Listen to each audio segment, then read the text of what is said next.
morning children. Now today we'll be continuing with activity 6. Okay, so let's begin activity 6. Activity 6 basically describes about one of the sports, that archery. Okay, many people's prominent for the archery. Okay, yes, Drona, Arjuna, then Eklavya, these are character of Mahabharata. You know na, like Ramayan also this is the story of uh, uh, archery, and this is the story of mythological. Okay, so just now I will explain activity 6. Archery is a sport. Archery भी एक क्या है, sports. History of archery in India dates back in Vedic era. You are familiar with he mythological character Eklavya given here is the beginning of his story. Read it. यहाँ पे story दी गई है किसके बारे में, एकलव्य के बारे में.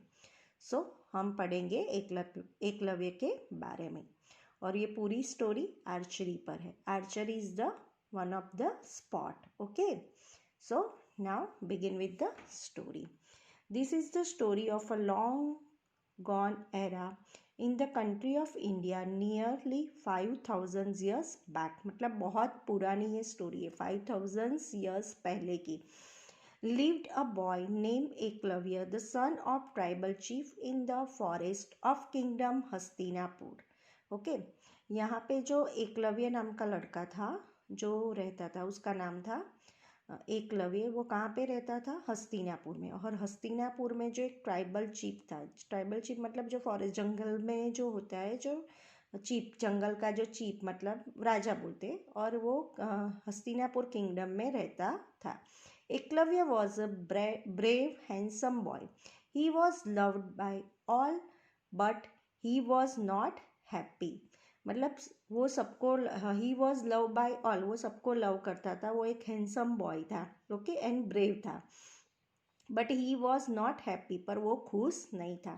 His father saw that something troubled Eklavya. More than once he found his son lost deep in thought when other boys enjoyed the pleasures of hunting and playing. Okay, one day the father, मतलब यहाँ से story middle part यहाँ पे नहीं दिया गया है. मतलब उसका फादर जो था वो देख रहा था एकलव्य को बहुत दिनों से, कि वो सोच रहा था डीप में कि सब लड़के एंजॉय कर रहे, पर मेरा लड़का है वो खाली हंटिंग, मतलब उसको खाली शिकार करना ही पसंद है, उसी के साथ ही खेलता है, वो आके कुछ करता क्यों नहीं है, है ना. तो this is the story part of the first part. यहाँ पे दिया गया है page number, open your English text book, page number 23. Okay, just now I will explain the page number 22. Work in groups and write the middle of the story. Try to build dialogues between Eklavya and his father, Eklavya and Drona, and Arjuna and Drona. Okay, तो यहाँ पे जो पूरा part हम लोगों ने ये पढ़ा, तो only first part is the in textbook. तो another part this the middle part यहाँ पे दिया गया नहीं है, और वो हमको पढ़ना है डायलॉग फॉर्म में. तो वो मैं पढ़ती हूँ आपको, और ये होमवर्क में भी लिखना होगा, तो you will be listen to carefully. Okay, आपको खाली सुनना है, फिर आपको अपने आइडिया से भी वो डायलॉग लिखने होंगे होमवर्क में. तो just I will explain the dialogue form में मैं मिडल पार्ट पढ़ाती हूँ. बाकी बिकॉज यहाँ पे उसका लास्ट पार्ट ही यहाँ पे दिया गया है. देखो आपने पढ़ा होगा, now here is the end of the story, मतलब यहाँ पे पूरा एंड ऑफ द स्टोरी दिया गया है, मिडल पार्ट दिया गया नहीं है. तो one day the father asked Eklavya, why are you so sad, what pinches you. मतलब ये स्टोरी है, तो वो एकलव्य का फादर होता है, वो एकलव्य से पूछता है. This is the middle part of the story. Okay, so तुम दुखी क्यों हो. तो Eklavya said, father I like the spot of hunting too much. मतलब उसको वो जो आर्चरी से जो खेलने वाला होता है, मतलब हंटिंग मतलब शिकार करना, मतलब दूसरे को वो खेलने वाला जो होता है, वो उससे सबसे ज़्यादा उसको शौक था और उसको बहुत अच्छा लगता था. आई have my bow and arrow but this boys don't allow me to play with them and I don't enjoy playing alone. मतलब मैं अकेला ये नहीं खेल सकता, मतलब ये अकेला मैं कर नहीं सकता और ये बॉयज़ मुझे अलाउ नहीं करते। फादर के oh is it so, I can't force them to play with you but I myself will play with you. Okay, उसका फादर बोलता है वो ये प्रॉब्लम है तो टू प्ले विथ, मतलब मैं उन लोगों को फोर्स नहीं करता हूँ, बट आई विल जस्ट उनको बताता हूँ कि वो तुम्हारे साथ खेले। एकलव्य के father you are not of my age, मतलब मैं आपके साथ तेरे साथ खेलता हूँ, तो उसके फादर ने बोला। तो एकलव्य ने जवाब दिया, father you are not of my age, I want to play with the boys of my age. मतलब जो मेरे जैसे एज वाले बॉयज़ है मैं उसके साथ खेलना चाहता हूँ। तो father said, will then ignore them and I will take you to guru Drona, he will teach you how to become expert in archery. मैं तुझे गुरु द्रोणा से मिलाता हूँ and he will teach you, मतलब वो तुझे टीच करेंगे ये आर्चरी है जो स्पॉट, उसमें एक्सपर्ट के लिए तुझे उसमें मैं उसको उनसे मिलाता हूँ। तो Eklavya, in this case I don't need anybody's company, I will surely learn and become a great Archer.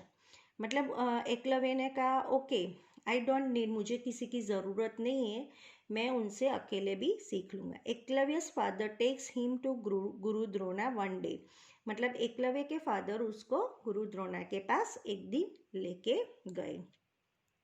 Eklavya with folded hands, मतलब उन्होंने बोला, guruji I want to learn archery from you. मतलब उन्होंने बोला जैसे गुरु के सामने शिष्य होता है वैसे उन्होंने बोला कि मैं आपके साथ से आर्चरी सीखना चाहता हूँ।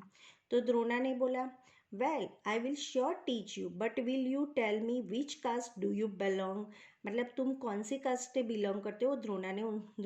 गुरु द्रोणा ने उसको जवाब दिया कि तुम कौन सी कास्ट से बिलोंग करते हो, उसको क्वेश्चन किया। तो तब उसके एकलव्यस फादर से, मतलब तो उस टाइम पे एकलव्य के फादर ने जवाब दिया, beg your pardon guruji, he is my son and we belong to Shudra caste. मतलब शूद्र कास्ट मतलब कौन सी कास्ट होती है, जो कास्ट होती है जिनको वहाँ पे हम लोग सिखाते नहीं है। मतलब उस टाइम में वो कास्ट को बहुत इम्पोर्टेंस देते थे, क्योंकि हम लोग वो बच्चों ही जो सिखाएंगे, जो द्रोणाचार्य ने ऐसा बोला था कि जो राजा के बच्चे होते हैं मैं उनको ही सिखाते हैं। Shudra caste is the very lower caste, उसमें वो कास्ट को बहुत लोअर कास्ट माना जाता था, तो वो कास्ट को वो सिखाते नहीं थे। Drona, oh then I am sorry I can't teach you, मतलब वो मैं तुमको सिखाऊंगा नहीं, वो Drona said. Okay, both Eklavya and father return home disappointedly, मतलब वो डिसअपॉइंटेडली हो गए। Eklavya is trebly upset, he is form in the decision to learn archery and start thinking how to attain his goal. मतलब एकलव्य और उसके फादर घर चले गए, फिर एकलव्य डिसअपॉइंटेड हो गया था, फिर वो सोचने लगा कि मैं कैसे आर्चरी सीखूं और उसमें अपना गोल बनाऊं, बराबर कैसे अटेन करूं। तो Eklavya next morning, father I will do it myself, मैं अपने आप खुद ही सीखूंगा। Father says, God bless you my son, father ने उसको बोला, God bless you my son. Okay, तो एकलव्य गोज टू फॉरेस्ट, मतलब एकलव्य कहाँ पे चला गया, फॉरेस्ट में, है ना। आपको पता ही होगा आर्चरी का मीनिंग मैंने पहले ही बताया गया था, वो शूटिंग एरो होता है विथ बो के साथ खेलना होता है। This is for the art. Okay, and era का मतलब होता है पीरियड ऑफ टाइम। ओके, तो just now the explain goes to forest, makes a clay idol to guru Drona, sets it under a tree, worship the idol, seeks inspiration from it and start the presiding. मतलब उसने एकलव्य ने क्या किया, वो जंगल में चला गया, क्ले मतलब मिट्टी से उसने गुरु द्रोणा को उसका पिक्चर बना दिया मिट्टी से, जैसे उनका आइडल है, और उनके सामने वो खड़ा रह के उनको उनके साथ बातें करते रहा, उनके साथ सामने से खेलने लगा, जैसे कोई बात करता है, जैसे मिट्टी की मूर्ति जैसे भगवान से बात करता है, वैसे वो गुरु के साथ बात करने लगा और वो उनको आइडल बना के सीखने लगा. Eklavya after about 3 months father show me a target and I will hit it. Father shows him different targets and hits all them successfully. उसने फादर ने देखा कि 3 month के बाद एकलव्य एकदम से भी बहुत अच्छा सीखने लगा है. So father said, brave o my son, you are done it. One day Guru Drona happens to pass through the forest and finds a dog whose mouth is stuck close with the about 6 arrows and is amazed. मतलब उसके father ने बोला कि हाँ brave मतलब तुम well done, तुमने बहुत अच्छा किया, तुम बहुत अच्छा सीख ले. और उसी टाइम पे गुरु द्रोणा वहाँ से पास हो रहे थे तो उन्होंने देखा कि एक डॉग के मुंह में पूरे 6 के 6 एरो चले गए थे. वो किसने डाले थे? एकलव्य ने. वो देखते ही एकदम से अमेज मतलब दंग हो गए. He can not believe that anybody on the earth possesses such a skill in archery and start searching for the person. मतलब ये कौन सा व्यक्ति है, वो बिलीव नहीं कर सकते थे कि इतना अच्छा स्किल किस में, इतना अच्छा आर्चरी किस में है, वो कौन सा पर्सन है. He finds black boy presenting archery in front of an idol. मतलब उसने देखा कि उसी को आइडल बनाया गया है और वो एक लड़का सीख रहा है. Drona sees the idol and is nearly stunned. He sees that the idol is very much identical with himself, and as soon as the practicing boy sees Guru Drona, he rushes to him and lies down before him with folded hands. मतलब folded hands मतलब वो देखने लगा एकदम से और उसने देखा कि ये कौन सा लड़का है जिसने मुझे आइडल बनाया और इतना सारा अच्छे से खेल रहा है ना. तो Drona sees the idol and is nearly stunned. वो एकदम से स्टन हो गया. Drona said, get up my son, god bless you, who are you and whose idol is this. तो उसने बोला कि उसने क्वेश्चन किया कि हु आर यू, तुम कौन हो और तुमने किसको आइडल बनाया. तो Eklavya, guru ji you are nearly forgotten me but I am your disciple and this idol is yours. मतलब उसने बोला कि मैं आपका मेरा आइडल मानता हूँ गुरुजी और मैंने आप ही से ये सब सीखा है. I have learn archery from your good self. मतलब मैंने अपने आप सीखा है पर आपकी आइडिया से ही आपने ही मुझे सिखाया है. Drona, how is possible, I have never thought you. Drona ने बोला कि मैंने तो तुम्हें कुछ सिखाया नहीं है. तो Eklavya said, you have always taught me guruji, I have sought inspirations from you, only you are my true guru. आपने ऑलवेज मुझे इंस्पिरेशन किया है और आपने ऑलवेज मुझे सिखाया है. Drona, well then now I guess that you have shut the dog's mouth with arrows, haven't you. मतलब ये डॉग में किसने ऐसा एरो किया है? तुमने किया ये? तो वो मैं गेस कर रहा था just. So Eklavya said, yes Guruji, all the times it keep barking and I cannot concentration on my practice. मतलब हाँ मैंने ही ये डॉग के ऊपर ये किया है, आर्चरी से मैंने उसको डॉग के मुंह में माउथ में एरोज लगाए बिकॉज ऑलवेज मुझे वो डिस्टर्ब करता है, मेरा कंसंट्रेशन टूट जाता है जब प्रैक्टिस करता हूँ. ऑलवेज वो बार्किंग करता है मतलब फंसता है. Drona blesses the boy and hurriedly goes back to the palace and concentrate arjuna. मतलब द्रोणा उसको ब्लेस करके कहाँ पे चले गए? वापस अपने होम चले गए, बैक टू पैलेस मतलब महल में. और उन्होंने पूरा कॉन्सेंट्रेशन किस पे किया? अर्जुन पे.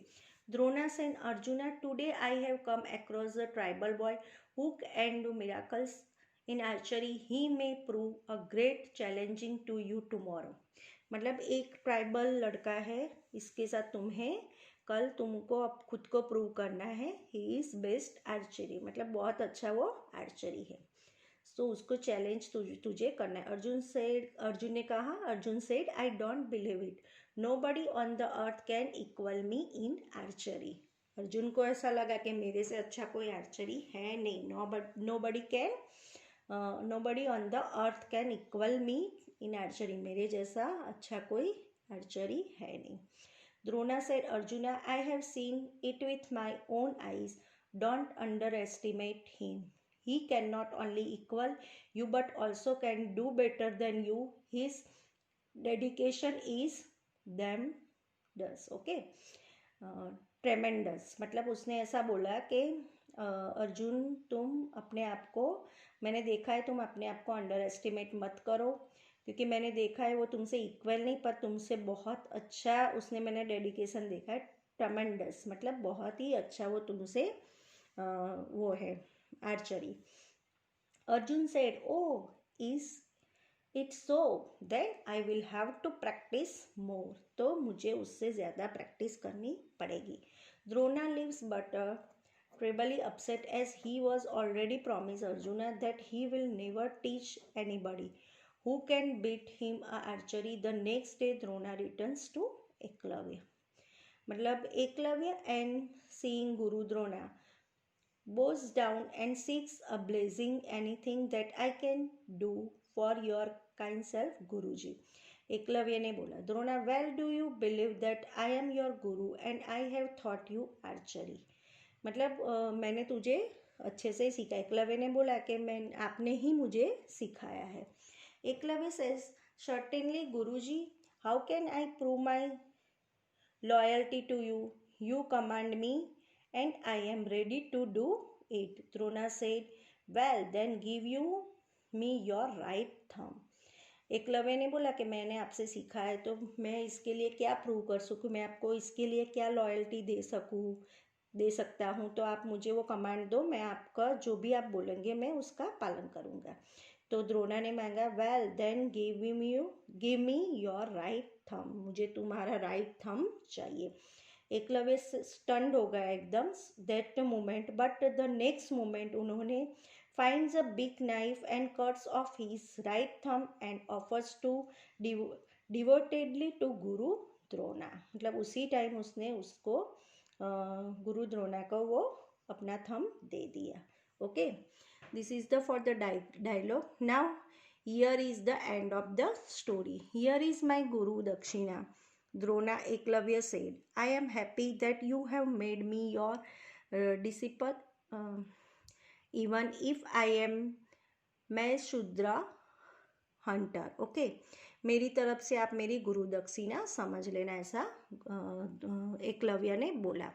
The sage was humbled, he was blessed and younger archer to his courage. Eklavya, even without the thumb, well you will known as a great archer. I bless you that I will remembered forever for your loyalty to your guru. Drona declared and left the forest. मतलब उसने तो वो दे दिया, पर गुरु द्रोणा को ऐसा उसने blessing दिया कि young archer is the courage, तुम्हारे से दूसरे बच्चों को एनकरेज मिला, करेजिंग मिलेगा। And Eklavya, out your thumb, तूने दिया है मुझे अपना thumb, you will be known as a great archer, तुम एक अच्छा आर्चर हो।